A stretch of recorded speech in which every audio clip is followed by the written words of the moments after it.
नमस्कार मित्रों, आप सभी कैसे हैं? आशा करती हूँ बहुत अच्छे होंगे।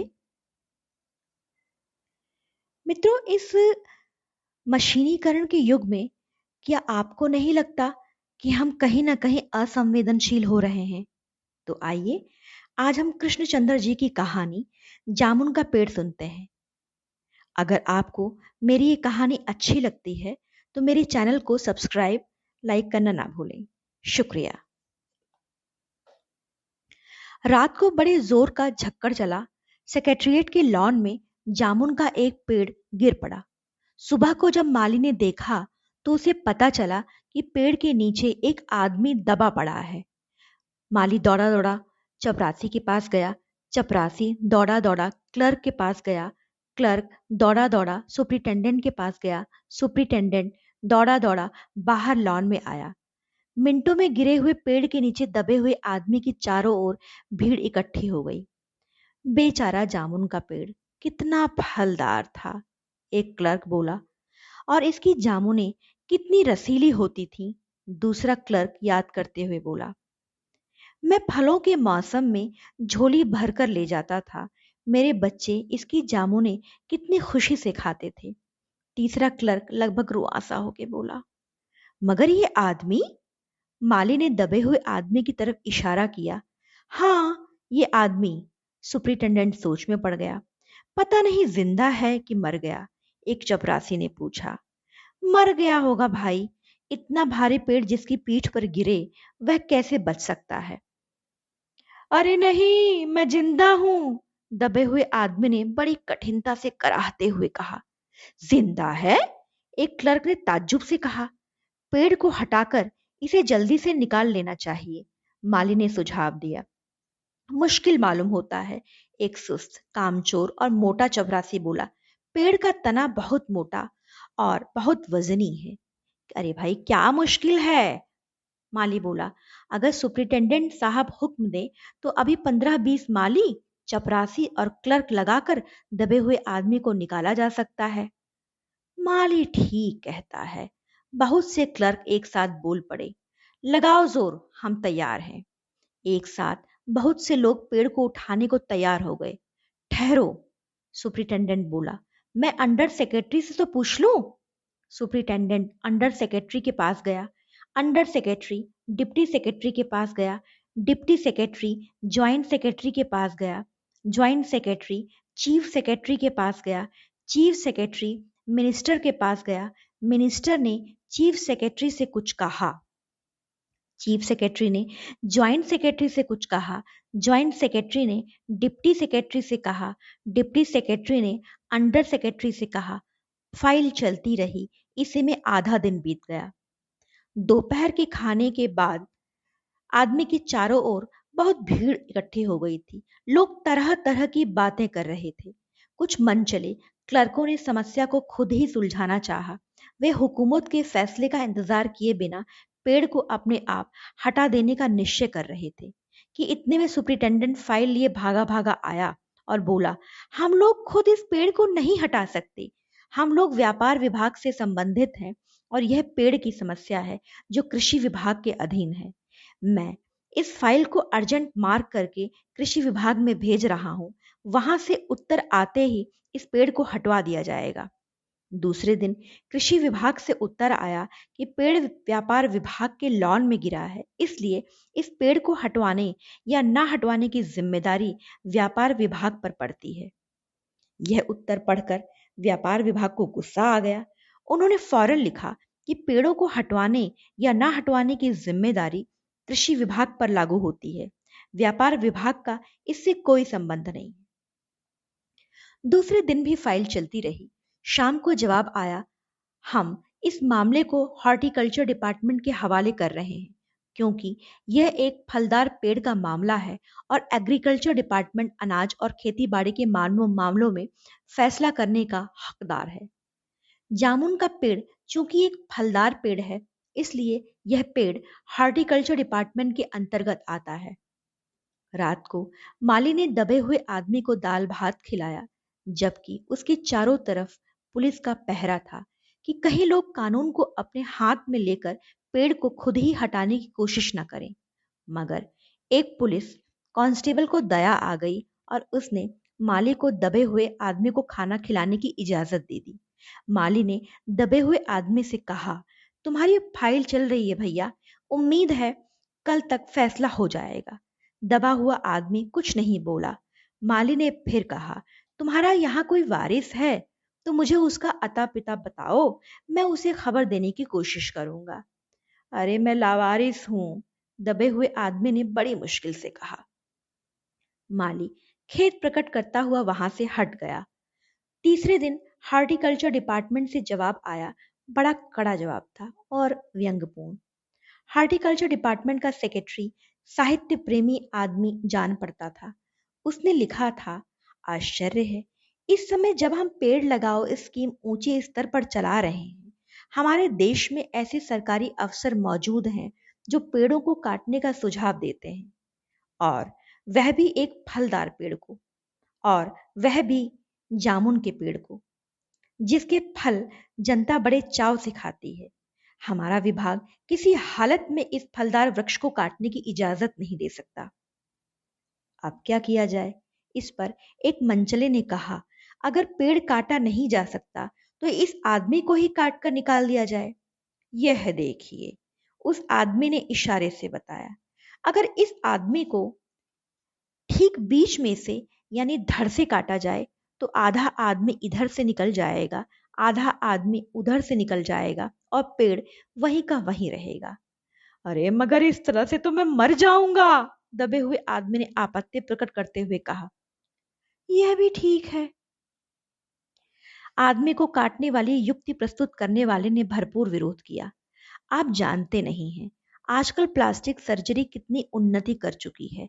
मैं तो समझता हूं, अगर इस आदमी को बीच में से काट कर निकाल लिया जाए तो प्लास्टिक सर्जरी से धड़ के स्थान से इस आदमी को फिर से जोड़ा जा सकता है। इस बार फाइल को मेडिकल डिपार्टमेंट में भेज दिया गया। मेडिकल डिपार्टमेंट ने फौरन एक्शन लिया और जिस दिन फाइल उनके विभाग में पहुंची, उसके दूसरे ही दिन उन्होंने अपने विभाग का सबसे योग्य प्लास्टिक सर्जन छानबीन के लिए भेज दिया। सर्जन ने दबे हुए आदमी को अच्छी तरह टटोलकर उसका स्वास्थ्य देखकर नाड़ी की गति को परखा, खून का दबाव देखा, दिल और फेफड़ों की जांच करके रिपोर्ट भेज दी गई।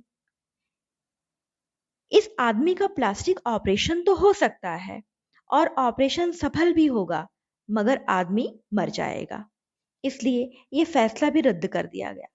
रात को माली ने दबे हुए आदमी के मुंह में खिचड़ी डालते हुए उसे बताया कि मामला ऊपर चला गया है।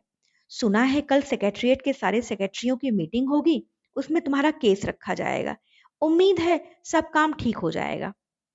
दबा हुआ आदमी एक आह भरकर धीरे से बोला, ये तो माना है कि तगाफुल न करोगे, लेकिन खाक हो जाएंगे हम तुमको खबर होने तक। माली ने अचंभा से मुंह में उंगली दबा ली और चकित भाव से बोला, अरे क्या तुम शायर हो? दबे हुए आदमी ने धीरे से सिर हिला दिया। दूसरे दिन माली ने चपरासी को बताया, चपरासी ने क्लर्क को, क्लर्क ने हेड क्लर्क को। थोड़ी ही देर में सेक्रेटरिएट में यह अफवाह फैल गई कि दबा हुआ आदमी शायर है। बस फिर क्या था, लोगों का झुंड शायर को देखने के लिए उमड़ पड़ा। इसकी चर्चा शहर में भी फैल गई और शाम तक गली गली से शायर जमा होने शुरू हो गए। सेक्रेटरिएट का लॉन भांति भांति के कवियों से भर गया और दबे हुए आदमी के चारों ओर कवि सम्मेलन का सा वातावरण उत्पन्न हो गया। सेक्रेटरिएट के कई क्लर्क और अंडर सेक्रेटरी तक, जिन्हें साहित्य और कविता से लगाव था, रुक गए। कुछ शायर दबे हुए आदमी को अपनी कविताएं और दोहे सुनाने लगे। कई क्लर्क उसको अपनी कविता पर आलोचना करने को मजबूर करने लगे।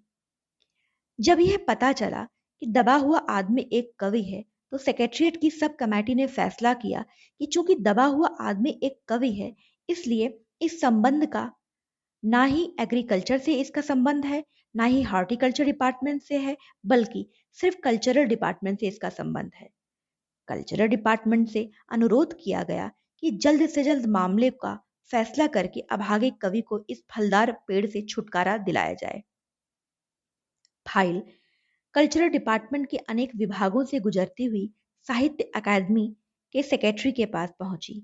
बेचारा सेक्रेटरी उसी समय अपनी गाड़ी में सवार होकर सेक्रेटरीट पहुंचा और दबे हुए आदमी से इंटरव्यू लेने लगा।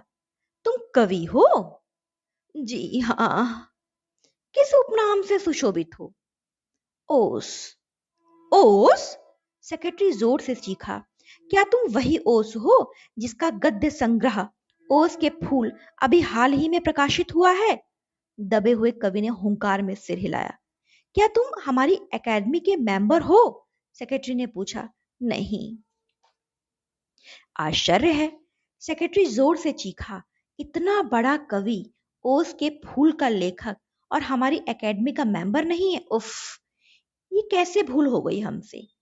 कितना बड़ा कवि और कैसी अंधेरी गुमनामी में दबा पड़ा है। गुमनामी में नहीं साहब, एक पेड़ के नीचे दबा हूं। कृपया मुझे इस पेड़ के नीचे से निकालिए। अभी बंदोबस्त करता हूं, सेक्रेटरी फौरन बोला और फौरन उसने अपने विभाग में रिपोर्ट की। दूसरे दिन सेक्रेटरी भागा भागा कवि के पास आया और बोला, मुबारक हो, मिठाई खिलाओ। हमारी साहित्य एकेडमी ने तुम्हें अपनी केंद्रीय शाखा का मेंबर चुन लिया है। यह लो चुनाव पत्र। अरे मगर मुझे इस पेड़ से तो निकालो, दबे हुए आदमी ने कराह कर कहा। उसकी सांस बड़ी मुश्किल से चल रही थी और उसकी आंखों से मालूम होता था कि वह घोर पीड़ा और दुख में पड़ा है। हम ये नहीं कर सकते, सेक्रेटरी ने कहा, और जो हम कर सकते थे वह हमने कर दिया। बल्कि हम तो यहां तक कर सकते हैं कि अगर तुम मर जाओ तो तुम्हारी बीवी को वजीफा दे सकते हैं। अगर तुम दरखास्त दो तो हम वह भी कर सकते हैं। मैं अभी जीवित हूं भाई, कवि रुककर बोला, मुझे जिंदा रखो। मुसीबत यह है कि सरकारी साहित्य अकादमी का सेक्रेटरी हाथ मलते हुए बोला, हमारा विभाग सिर्फ कल्चर से संबंधित है। पेड़ काटने का मामला कलम दवात से नहीं, आरी कुल्हाड़ी से संबंधित है। उसके लिए हमने फॉरेस्ट डिपार्टमेंट को लिख दिया है और अर्जेंट लिखा है। शाम को माली ने आकर दबे हुए आदमी को बताया, कल फॉरेस्ट डिपार्टमेंट के आदमी आकर इस पेड़ को काट देंगे और तुम्हारी जान बच जाएगी। माली बहुत खुश था। दबे हुए आदमी का स्वास्थ्य जवाब दे रहा था, मगर वह किसी न किसी तरह अपने जीवन के लिए लड़े जा रहा था। कल सवेरे तक किसी न किसी तरह उसे जीवित रहना है। दूसरे दिन जब फॉरेस्ट डिपार्टमेंट के आदमी आरी कुल्हाड़ी लेकर पहुंचे तो उनको पेड़ काटने से रोक दिया गया। मालूम हुआ कि विदेश विभाग से हुक्म आया था कि इस पेड़ को न काटा जाए। कारण यह था कि इस पेड़ को 10 साल पहले पिटोनिया राज्य के प्रधानमंत्री ने सेक्रेटरीट के लॉन में लगाया था। अब अगर यह पेड़ काटा गया तो इस बात का काफी अंदेशा था कि पिटोनिया सरकार से हमारे संबंध सदा के लिए बिगड़ जाएंगे। अरे मगर एक आदमी की जान का सवाल है, एक क्लर्क चिल्लाया। दूसरी ओर दो राज्यों के संबंधों का सवाल है, दूसरे क्लर्क ने पहले क्लर्क को समझाया।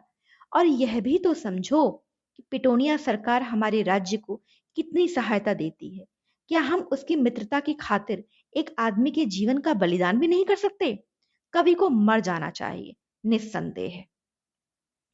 अंडर सेक्रेटरी ने सुपरिटेंडेंट को बताया, आज सवेरे प्रधानमंत्री दौरे से वापस आ गए हैं। आज 4 बजे विदेश विभाग इस पेड़ की फाइल उनके सामने पेश करेगा। जो वे फैसला देंगे वही सबको स्वीकार होगा। शाम के 5 बजे स्वयं सुपरिटेंडेंट कवि की फाइल लेकर उसके पास आया। सुनते हो? आते ही वह खुशी से फाइल को हिलाते हुए चिल्लाया, प्रधानमंत्री ने इस पेड़ को काटने का हुक्म दे दिया है और इस घटना की सारी अंतर्राष्ट्रीय जिम्मेदारी अपने सिर ले ली है। कल यह पेड़ काट दिया जाएगा और तुम इस संकट से छुटकारा हासिल कर लोगे। सुनते हो? आज तुम्हारी फाइल पूर्ण हो गई है। मगर कवि का हाथ ठंडा था। आंखों की पुतलियां निर्जीव और चींटियों की एक लंबी पात उसके मुंह में जा रही थी। उसके जीवन की फाइल भी पूर्ण हो चुकी थी। शुक्रिया मित्रों। कमेंट बॉक्स में अपने विचार जरूर साझा कीजिएगा। बहुत बहुत धन्यवाद।